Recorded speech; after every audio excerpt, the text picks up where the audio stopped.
Hi, and welcome to another edition of The Brand Called You. This is a video cast and a podcast in which I talk to some of the most fascinating thought leaders from around the world. And today is absolutely no exception. I'm super excited to welcome Dr. Bruce Chilton to the program.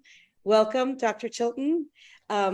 Bruce Chilton is a scholar of one of my most fascinating periods of history, which is early Christianity and Judaism, that period where Judaism was morphing into Christianity. And he's written a plethora of books, including The Rabbi Jesus, The Rabbi Paul, Mary Magdalene, a biography.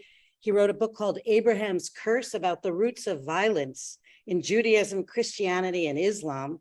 And one of his latest books, which is, in my estimation, one of the most fascinating, called The Herods, Murder, Politics, and the Art of Secession, about this dynastic family that actually makes the Sopranos look like Mother Teresa. So welcome, Dr. Chilton. Now, I want to start by, of course, sharing a story with you, which is that, you've heard that Jesus saves people, but what you may not know is you saved me. And I don't mean that to turn you into a deity, but actually what happened was about 20 years ago, I was living in a one-room little studio apartment on 10th Avenue. I had to pay extra for the cockroaches and the garbage trucks. And I just needed to get out of town. And I spontaneously went up to the Catskills one day and, in an ultimate act of spontaneity and stupidity, bought a house then and there. It was beautiful and cheap. And the mortgage was cheaper than the price of a parking garage in New York. And I thought I could do this, And I suddenly found myself a Jewish girl who'd never changed a light bulb in a house in the country in Sullivan County, the cultural desert of the US, with nothing to do and nowhere to go. And I was so lonely. And I saw an ad for this wonderful lunchtime lecture series that you were running up at Bard College. And I think at the time it was on the prophets. And of course, I'm a little bit of an amateur theologian. And so I dutifully jumped in my car and drove about 45 minutes up a sinusoidal hill over the mountain. And I was hooked. And you might not know this, but I actually met a Lutheran minister in a hardware store, and I threw him in my car too. And we became fans. So you really did save me in a way. So thank you for that. Many thanks, Lisa. It's good to see you again, if virtually. Well, or if we'll call it spiritually for the purposes of this talk. But, I've always been super, super fascinated by who Jesus was as a guy. And it might have been prompted by the fact that when I was about 28, I dated a groovy Reconstructionist rabbi who wore one of those tie-dyed schmatas, the flowing schmatas, and he had this guitar. And I thought and he used to love to bless people. I mean, it was kind of embarrassing. Like, he'd be like, "Let me bless you." I'm like, stop. He's my accountant, don't bless him.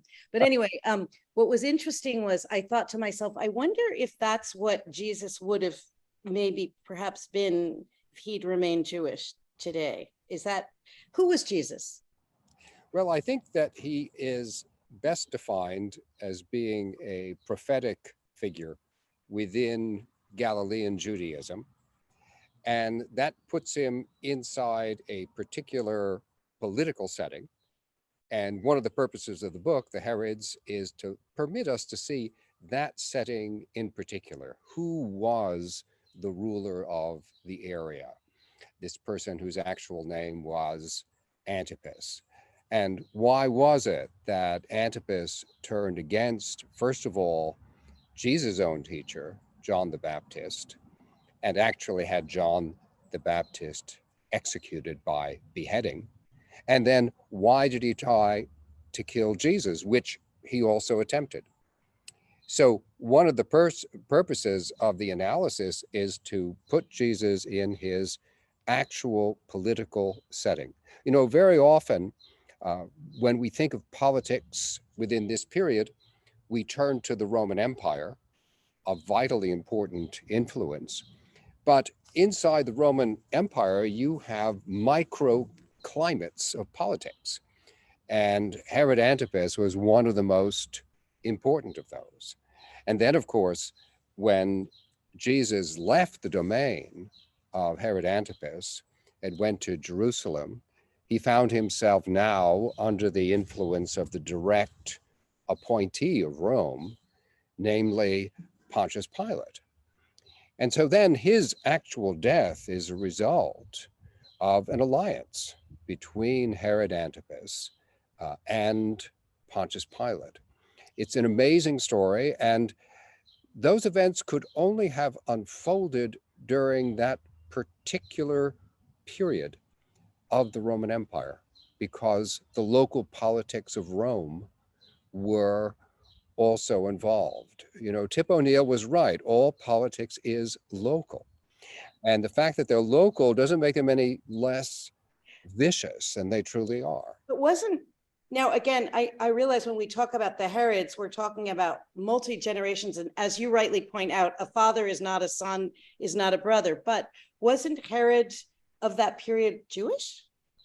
Yes, Jewish? there's no question about that whatever. By the time the entire family came to power, and this is near the time of the birth of Herod the Great. Herod himself, Herod the Great, was born around the year 74 before the Common Era. By that time, their region, which was called Edom or Idumea, had all been converted to Judaism. And in fact, the Herodian family started their political lives as being loyal servants of the Maccabean rulers of Israel.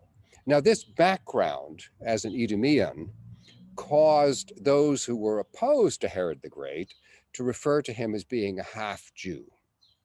But that was by no means accurate. It's just what you happen to say. Weren't the Maccabees the most fervent of the Jews? They were absolutely, they came to power as a result of their fervent opposition to an attempt to Hellenize the city of Jerusalem and even worship in the temple. They were the most effective Jewish resistance organization until the modern period, and they came to power on that basis. By the time that the Herods came to have influence, however, Rome had made itself felt in the area, and the Maccabees themselves had fallen to interdynastic squabbles. So the result of that was that the very person that they had used in order to tame Edom or Idumea was able to offer his services to the Romans to be an intermediary between that military occupation and the Maccabean regime. Over time, Herod the Great was able to use his influence in Rome to be named actually as king of Judea. Now, that was not in any sense a religious appointment. That happened in the Senate in Rome. He was actually presented by Mark Antony and Octavius as being Rome's best chance of keeping their enemies at bay in the Near East. His success was entirely on the basis of his military acumen, and that was considerable. Herod the Great was one of the great horsemen of his time. He actually, until shortly before his death, would spend hours on horseback for the fun of it. When he wasn't in battle, he was hunting. I mean, for him, this was a completely natural way of life. A Jew on a horse? Isn't it amazing? He breaks so many stereotypes. And similarly, he breaks the stereotype that in order to be loyal to Judaism, you have to oppose the Gentiles. He got along with the Romans extremely well. He was able to use their support actually for the benefit of Judaism. You know, we all visit in Jerusalem today the remains of the Second Temple. Right. And we marvel at that magnificent wall that enclosed the sanctuary proper. That was built by Herod the Great. It was he who made it one of the most magnificent sites in the ancient world. You're talking about the Second Temple. The Second Temple, exactly. which leads me to maybe my next question, which is a lot of Jews, myself included, believe that the continuation, the continuity of Judaism was only made possible by the destruction of that very temple. And I wonder if the same could be said for Christianity, and if you even believe that line at all. Well, I think that the destruction of the temple in its time was a disaster, both for Judaism and for what came to be called Christianity. It was a disaster for Judaism because the temple was the only thing about which there was a consensus.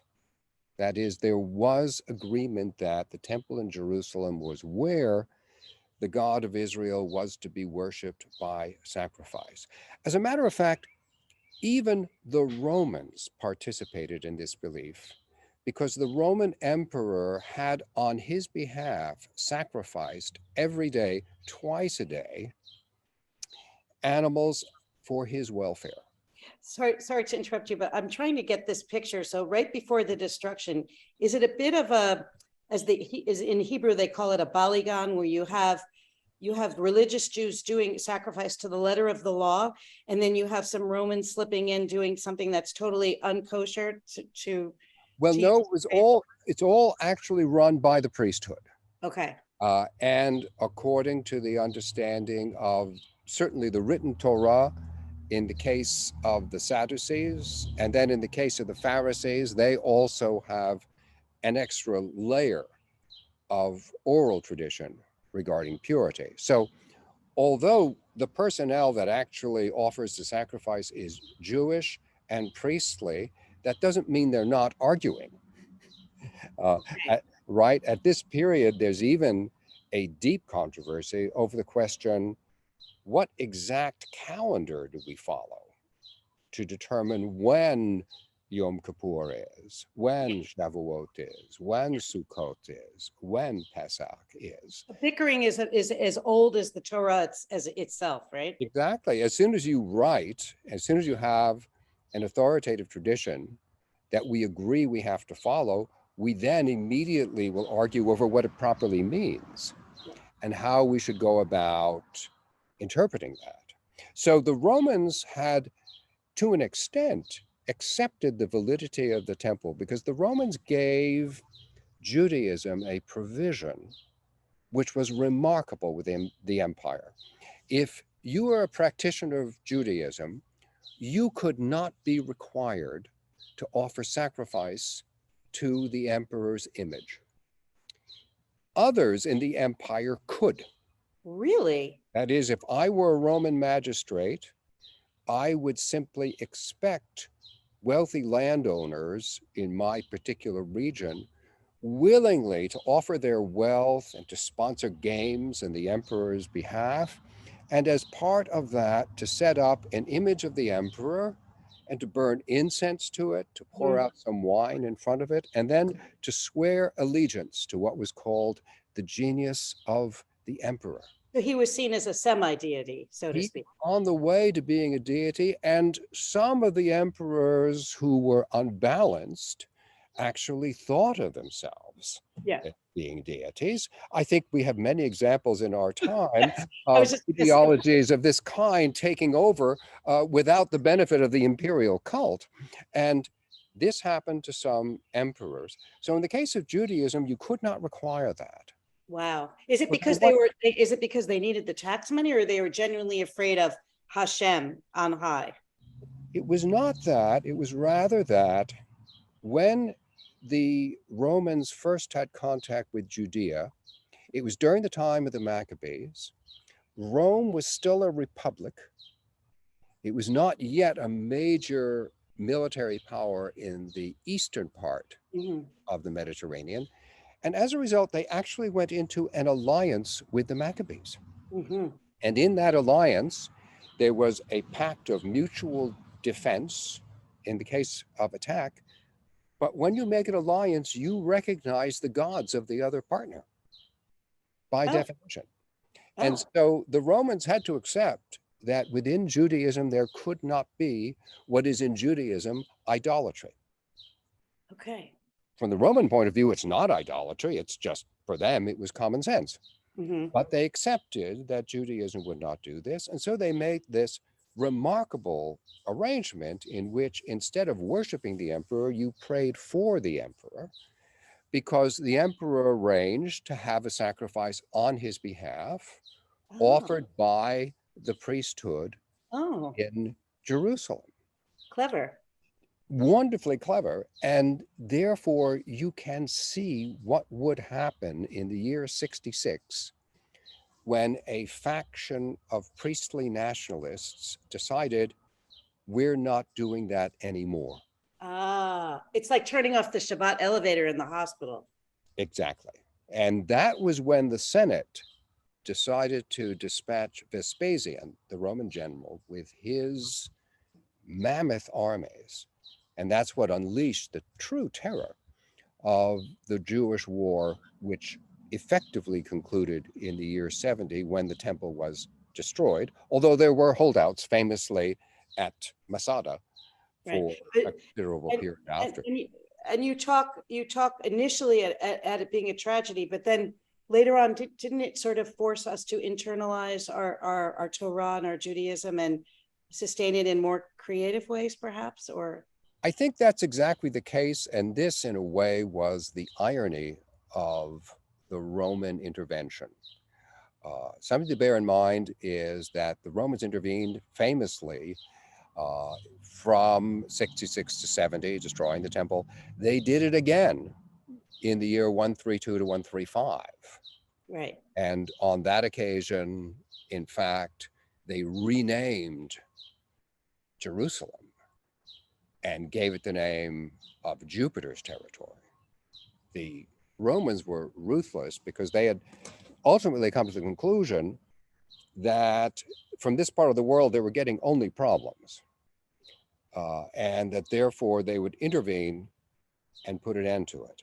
Well, instead of that, they wound up with two problems. Instead of that, they wound up with both Judaism and Christianity, the latter of which, of course, brought them down ultimately.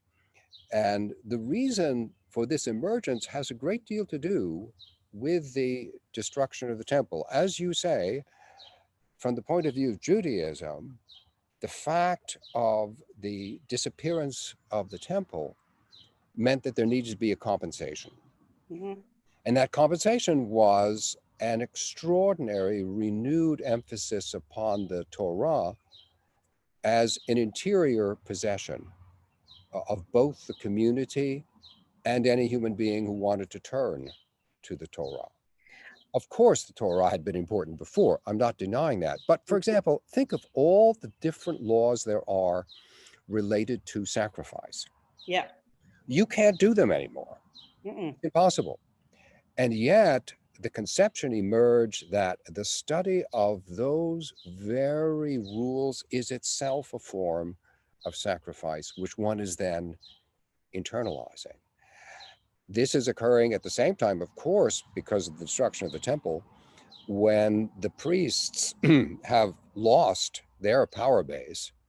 But the group known as the Pharisees, over the course of time, coalesced with sages whom we call the rabbis, Mm-hmm. with their understanding that a deep understanding of the Torah, both as written and also as oral, is actually what makes Israel Israel. Now, in the same period, Christianity also is facing a disaster because the leadership of the early Christian movement had largely been in Jerusalem and indeed had been centered on the temple.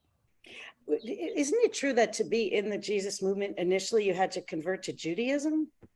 Well, initially speaking, all of the followers of Jesus, of course, were Galilean Jews and then ultimately Judean Jews, Jews of various descriptions. Mm-hmm. And this is one of the reasons for the tension in regard to what became called Christianity. The conception emerged that it would actually be possible for Gentiles to be immersed and to receive God's Spirit, to join this movement, therefore, without converting to Judaism. Mm-hmm. There was an enormous controversy about Mm-hmm. this within the church itself, because there were those who rightly said, yes, of course, anyone is welcome to accept this immersion in Jesus' name and the reception of spirit. But then while doing that, you also have to undertake the covenant of circumcision, because after all, the book of Genesis says that. That is the example of Abraham. And there was an important part of the early Christian movement which insisted upon that. And that part of the movement survived the period of the New Testament. And in fact, a group of Christians who continued to practice circumcision, and with that also to accept the halakot of Judaism, continued to exist until the Muslim period. However, the side of Christianity we hear about from the New Testament did not go in that direction. Instead, led by a figure whose name was James, the brother of Jesus, they maintained that you could be baptized, receive the Spirit. You did not have to accept circumcision, but they insisted you should not eat food which had been sacrificed to idols. You should not consume blood.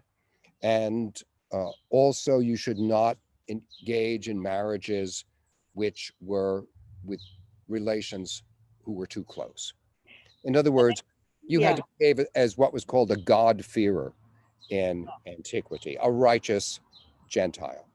Yeah. So Christianity, therefore, developed as a movement in which Gentiles could at first have a role, and then eventually they could be dominant. Mm. But this was not going to be an easy negotiation in social terms. And then remember what we were just saying about who can be compelled to offer worship to the emperor. What are the Romans supposed to make of groups of people who are not practitioners of Judaism, who say that they are disciples of Jesus, but they refuse to offer sacrifice to the image of the emperor? Not good. This is what caused the persecution of Christianity within the Roman Empire during this period. There's so many questions I have for you, but one is sort of from a personal perspective.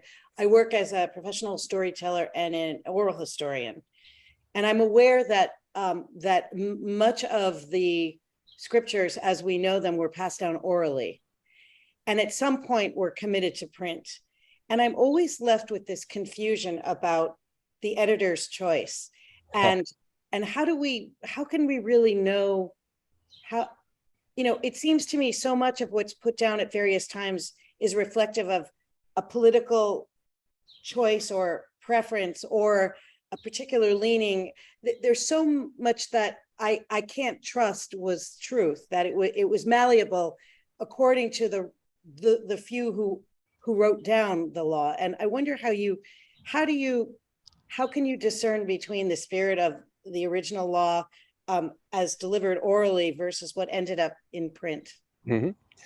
It seems to me possible to trace within the New Testament itself very clear clues as to who the conduit of information was at a given time.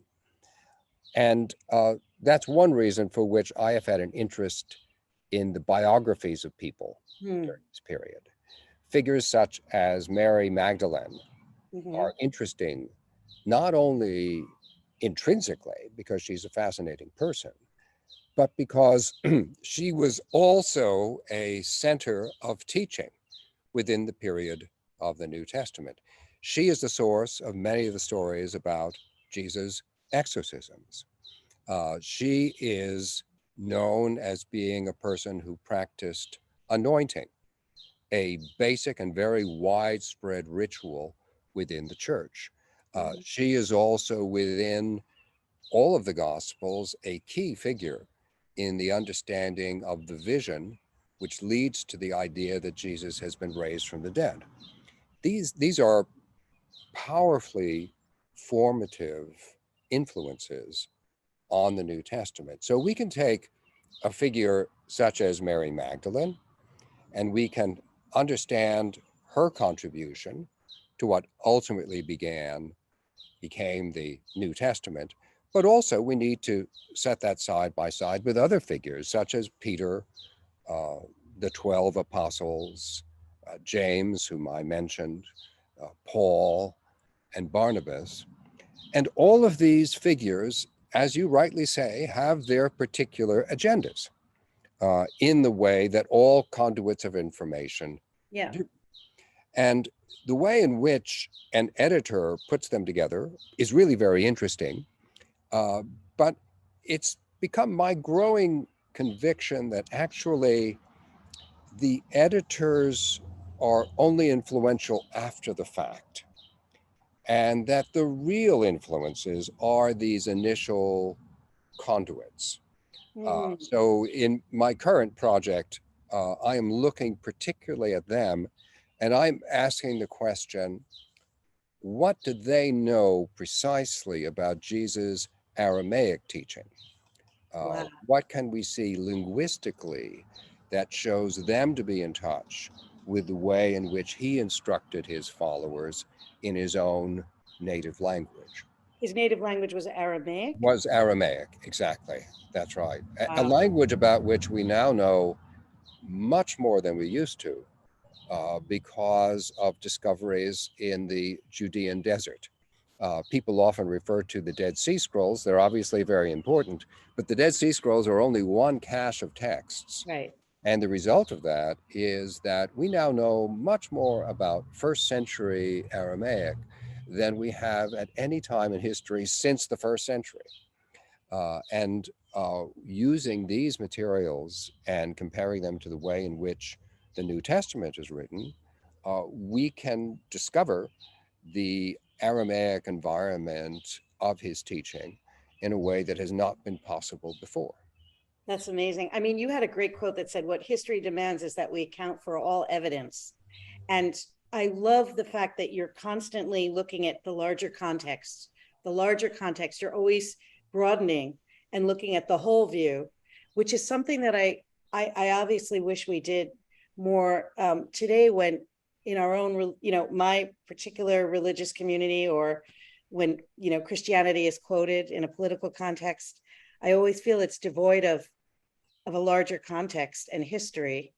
And I guess in concluding, I wanted to ask you your thoughts on this. I'm disturbed by fundamentalism in whatever denomination, whatever religion, but in particular, I think about Christianity and Judaism for that matter, because I think that fundamentalism implies that Jesus was literal and not a poet, and didn't speak in the language of metaphor and poetry.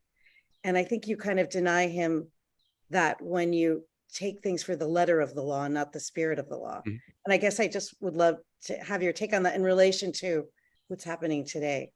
Yeah, I think that fundamentalism in its origin is a specific ideological movement. It was designed at the end of the 19th century in the United States. Really? Yes, exactly right. We didn't I have love it that. before. It was invented by a scholar whose name was Benjamin Warfield.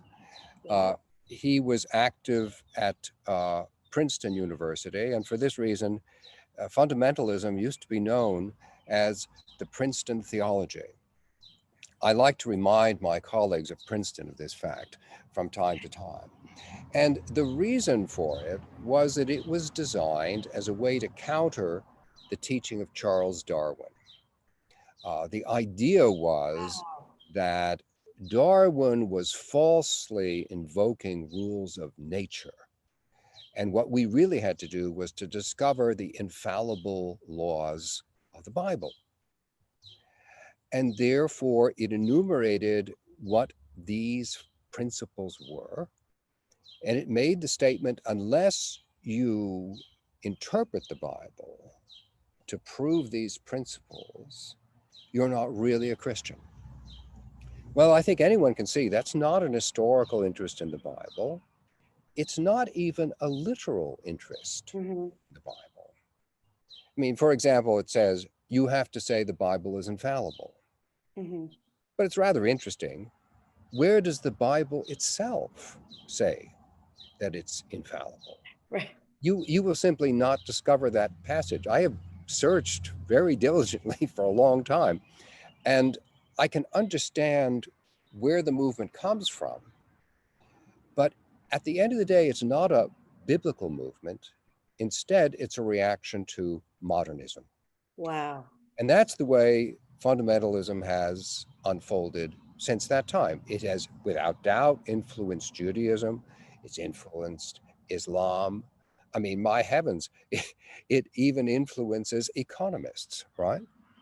You have people who are evangelists of market fundamentals. That is, it opens the prospect of reducing reality to an ideological model.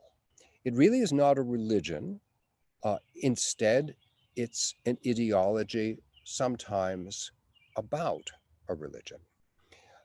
And therefore, I think if one is genuinely committed to a religious tradition, one actually has to resist the fundamentalist tendency because fundamentalism is a form of idolatry.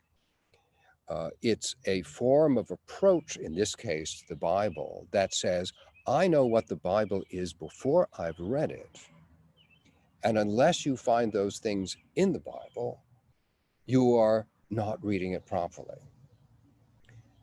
That's an attitude of fundamental mistrust to in relation to the text itself. So I see this as part of a generational quest Mm. to outgrow this movement, which came about in the late 19th century Mm. and which has had a virulent effect cross culturally. And the way that can be counteracted, as you suggest, is simply to be much more keenly aware of the context Mm. of all the events that we're dealing with. The events within the biblical material, yes, but also the context in which we operate. Because when we make assertions without taking account of the effect that they have on those around us, they still have that impact. And therefore, it's part of our responsibility to be aware of it. I mean, I feel like you're also speaking about the trouble our country is in general. I feel like, you know, your words are really speaking to that to a large extent. Do you ever take solace in some of the lessons of the Bible in terms of leading us to a calmer place in our country? I do. I mean, in particular, as you know, I recently wrote a book on the resurrection, in which it became very clear to me by looking carefully at the sources that the very thing which fundamentalists say is plain from the Bible is simply not there. That is, one of the fundamentals of fundamentalism that they tout is what they call Jesus' resurrection in the same body in which he died. They say it has to be physical, otherwise, it doesn't really exist. Mhm. Well, as it happens, St. Paul, who was the earliest writer on the resurrection, specifically denies that resurrection is physical and insists that what is resurrected is what he calls a spiritual body. Mhm. And so I go on to explain what he means by that. He means something tangible, but at the same time, not physical. When you make that kind of assertion, what you attempt to do is basically shut down anyone who doesn't agree with your own particular Yeah. view. And the only way to free the text is to break that dogma. And what's interesting to me is that, as you suggest, our tendency, we refer to it as lack of civility. It is uncivil, no question. We talk about people being divided. They are. They take sides, true. But what's the engine of all that? I think the engine of all that is the insistence that only the particular ideological package that I subscribe to is the correct one. And it's got to the point now, of course, where one doesn't even need facts in order to support the package. In fact, you assert that the facts must be wrong if the result is not in accord with my own ideological preferences. Yeah, I think this is a fundamentalist mindset Yeah. that has gradually affected, has moved from its origin in religion to affect some forms of scholarship. For example, I have often run into resistance from scholars, not because they find fault with my evidence or the way in which I'm discussing it, but because it doesn't coincide with their results, and therefore they want to oppose that, and they attempt to find some reason or other to do it, sometimes to their own confusion. So it's affected scholarship as religion, and now, yes, it's affected politics, it's affected the discussion of economics, which of course makes us as a society much less resilient and less flexible in dealing with severe questions as they arise. If you always insist that any given problem coincide with the solution of your ideology, you're just not very likely to be able to solve that problem. Do you think that I always love to quote the last line of my favorite Jewish folk tale, "This too shall pass." Is that possible? I think it will. I have to tell you that over the past 40 years, there has been a very clear movement, especially among evangelical thinkers, to continue to emphasize the importance of the gospel, which is the whole point of the evangelium, but to distance themselves from fundamentalism. Wow. And this, of course, is sometimes a struggle for them. And when they do it, is sometimes at great cost. Yeah. But this is actually occur. I mean, I'll give you an example of this. At the time that I wrote Rabbi Jesus, to which you referred, one of the ideas of the book is that we should actually take the gospel according to Matthew seriously when it talks about Jesus' birth. And when it does so, Matthew's gospel specifies that Mary was discovered to be pregnant after Joseph and Mary had exchanged a marital contract, but before they were residing together. Mm-hmm.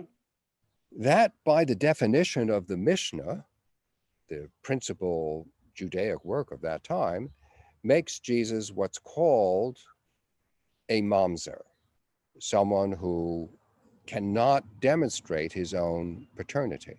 Mm-hmm. So this is clearly an important background to the whole development of the understanding of who Jesus was. Mm-hmm. And it also explains why it is that in the New Testament, there are different views of Jesus' paternity. The most famous one is that God was really the father, but that's only one of them. Another view is that Joseph was the father, Mm-hmm. the reasonable one, it seems to me.